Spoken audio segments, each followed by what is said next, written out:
Hi, my name is Angelia. I know this COVID-19 virus has us a little bummed out and even driving some of us a little crazy. Some adults can't go to work and none of us kids can go to school. I miss my friends and teachers and I'm pretty sure they miss me too. I was feeling a little sad and stuck at the house. Then my dad said, you should spend some time in the backyard. It's an adventure waiting to happen. So, I want to share with you some of the cool things I discovered in my backyard.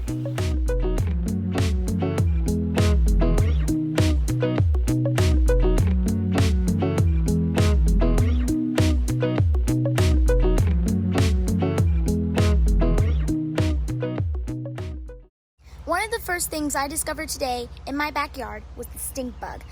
At first, I thought it was called a leaf bug.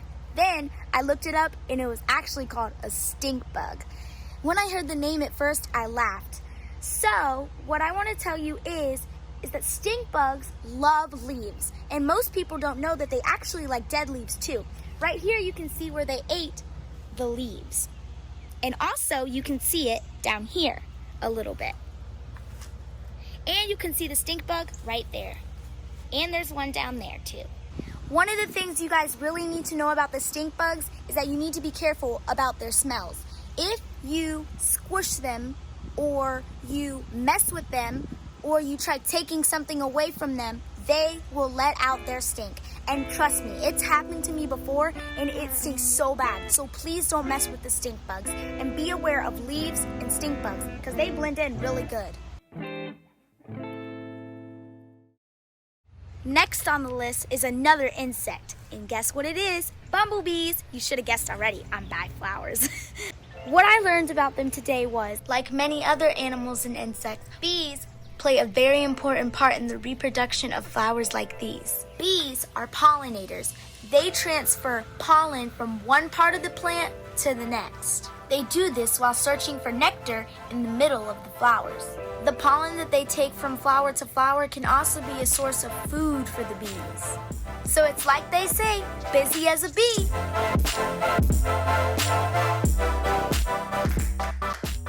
Third and last on the list is this cool white oak tree stump. This was an old tree that used to be in our backyard, and my dad had someone cut it down because it was rotten. He was saying that he wanted someone to come grind it out.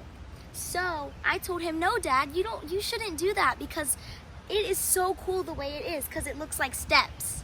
This tree was really, really big and really, really old. So now we just want to find out how old this tree really was. So the way you can find out is by counting the spaces in between your tree stump's lines. When you're counting your lines, you always start from the pith of your tree. Now the weird thing about this tree is that it has two piths, 1 and 2.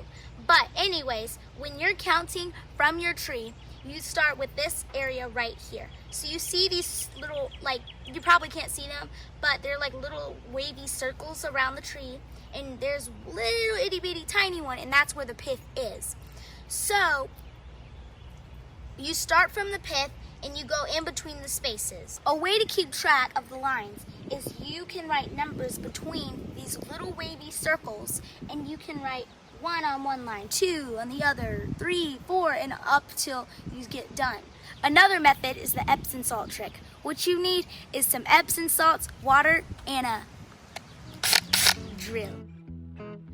That method is a little bit of a process. Because of time, we're not going to be able to go into it today. Once again, I'm Angelia Priester. Now you get out and explore the fun in your backyard. And don't you dare let COVID-19 stop you all from having fun.